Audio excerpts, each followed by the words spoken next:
Hey guys, what's up? Welcome back to this YouTube channel. It's your guy Igor here, guys, and today's video is dedicated to buying a house in Canada as an immigrant.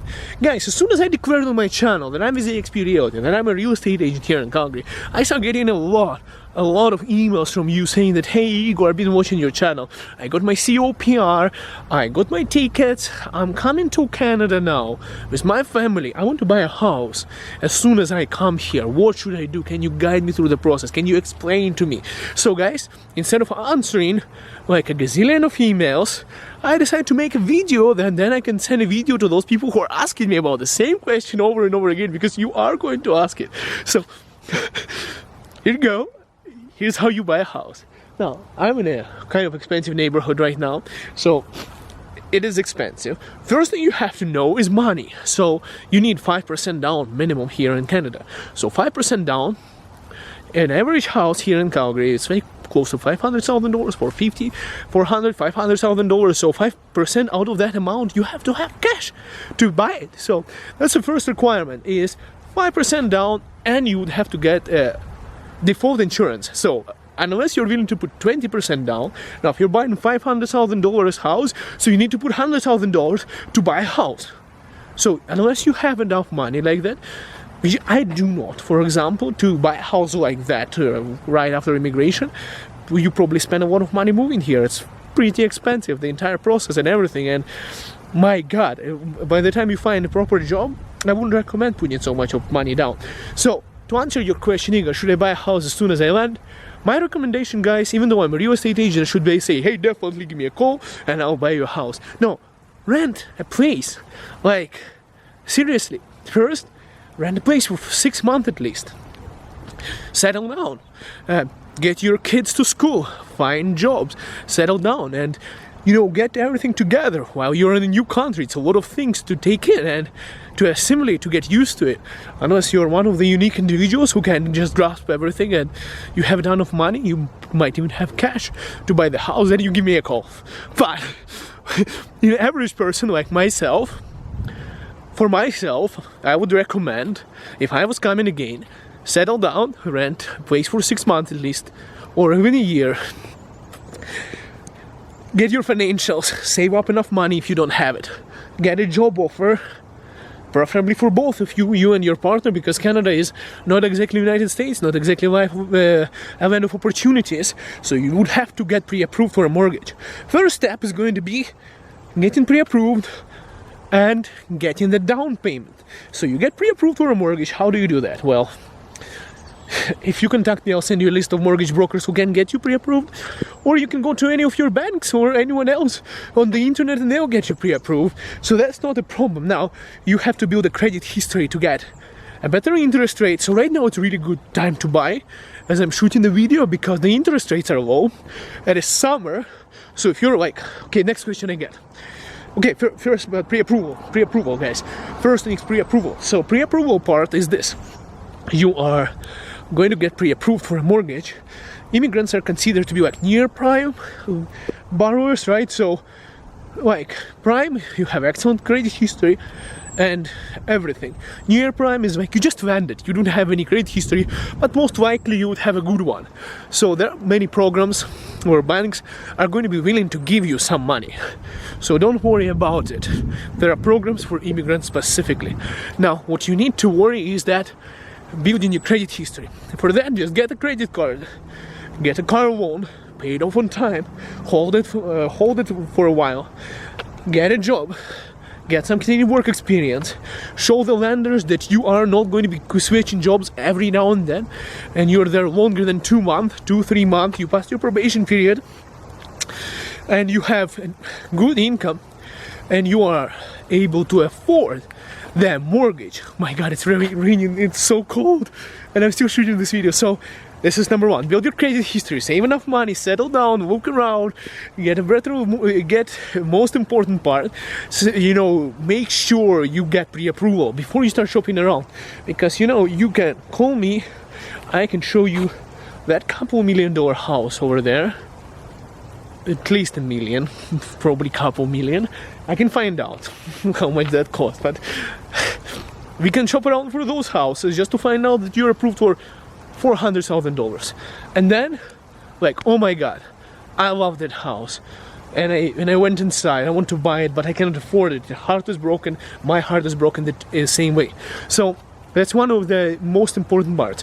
Second part, well, guys, I actually put a list here because I'm freezing to death. Like, I did not expect it to be so bad raining right now. Now, next part is you got pre-approval. You saved up for a down payment. My camera is getting wet. It's going to go bad. Oh my goodness, everything is going bad. Let's get inside my car. Let's get inside my car. Because this camera is not waterproof. It's expensive camera, but it's not, and I'm freezing. Guys, whew. Now, the most fun part begins. Let me get some. I don't even have tissues here. So guys, most fun part begins is that you start. I got the tissues here. Let me wipe off the camera one more time. So, shopping for a house. Now that you have a down payment, you are pre-approved for a mortgage, we can go and finally see the places. We start showing, like, for example, if you're working with me, I'm going to send you a bunch of houses, like a ton of them, places that you like. Now you'd have to sit down with your spouse and decide which kind of kitchen you like. Do you want a garage? Do you want a double garage? How many bedrooms, bathrooms? Do you need a basement suite? And like, what is that you want? Now, it's the most interesting part, shopping around. Then, you know, from those houses that I'm going to send you, you select, like, I don't know, 10, 20 houses that you love the most. It's in an online portal, you just press a heart on it, and then we'll go and see them, 5 at a time. And you're going to go inside and see them. Then now, finally, this is the good part. You found the price that you're pre-approved for. You found the house that you love. And it's time, what do you do next? Well, we'll place a conditional offer. If you want to buy it, we'll place a conditional offer. So what it is basically you're going to give a deposit, and we will put conditions.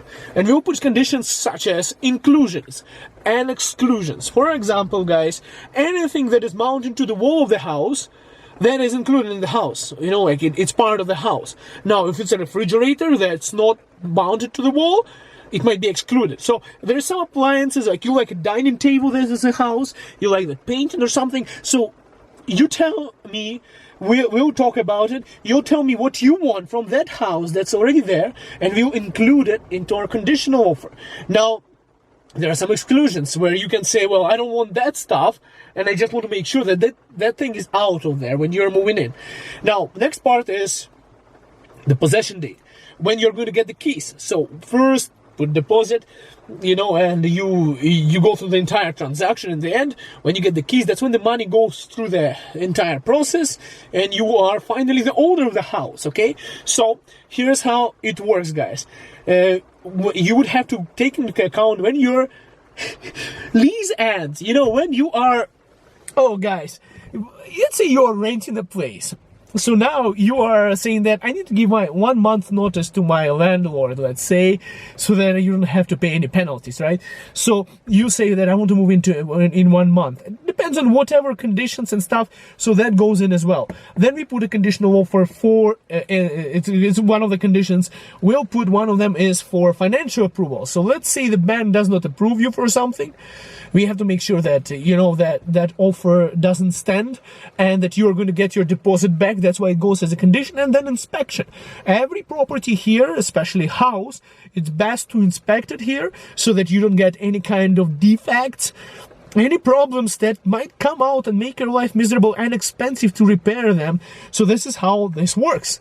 So what are your expenses on top of buying a house?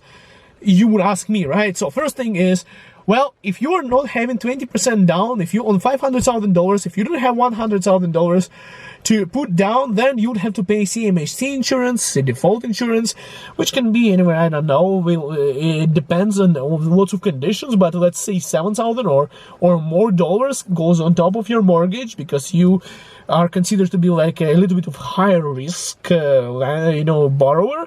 Next part is, so that would go into your mortgage. Next part is home inspection is on you. Now, Good part about it, if your home inspector finds anything in the house, you can lower down the price. So you can say, well, that part is not working, this one, oh my god, we found out the roof is not as good, so we have to replace the roof, so would you be able to drop the price by $5,000, please?